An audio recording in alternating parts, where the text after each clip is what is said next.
एक हाथ जो कभी शांत नहीं रहता, एक शरीर जो ऐसे चलता है जैसे शहद में से होकर गुजर रहा हो। सदियों तक लोगों ने उन कंपन, जकड़न और धीमे धीमे घिसटते कदमों को देखा। उन्होंने इसे शेकिंग पॉलिसी कहा। मैं आपको उस रहस्य में ले जाना चाहता हूं और यह दिखाना चाहता हूं कि कैसे एक अकेले गायब रसायन ने पूरी कहानी बदल दी।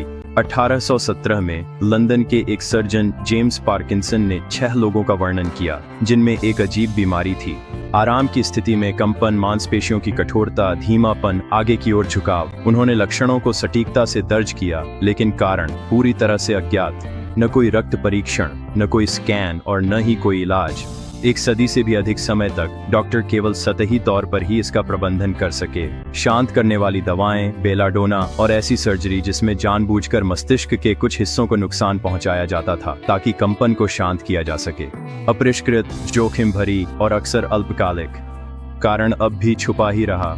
फिर ध्यान एक अनपेक्षित नायक की ओर गया, एक अणु जिसे डोपामिन कहा जाता है। 1950 के दशक के अंत में शोधकर्ताओं ने दिखाया कि डोपामिन केवल अन्य रसायनों का पूर्वगामी नहीं था। यह स्वयं में एक न्यूरोट्रांसमीटर था जो गति के लिए अत्यंत आवश्यक था।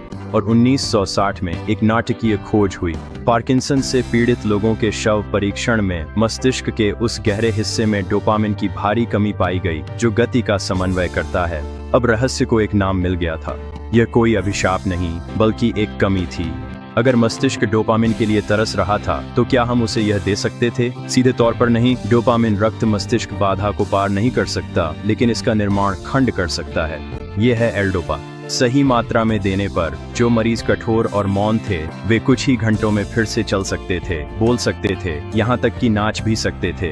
ये मानो फिर से रोशनी जलाने जैसा था। ये क्रांति पूरी तरह परिपूर्ण नहीं थी।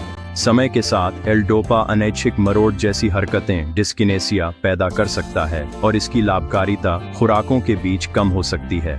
फिर भी इसने पार्किंसन को एक निरंतर गिरावट से बदलकर ऐसी स्थिति बना दिया जिसे आप लड़ सकते हैं। फिर एक नया विचार आया।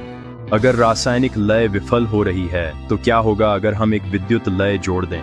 डीप ब्रेन स्टिमुलेशन यानी डीबीएस एक पतली तार को मुख्य मोटर सर्किट्स में डालता है और उन्हें छोटे छोटे करंट्स से उत्तेजित करता है, जैसे मूवमेंट के लिए पेसमेकर। जब यह काम करता है तो कंपन शांत हो जाते हैं, कठोरता कम हो जाती है।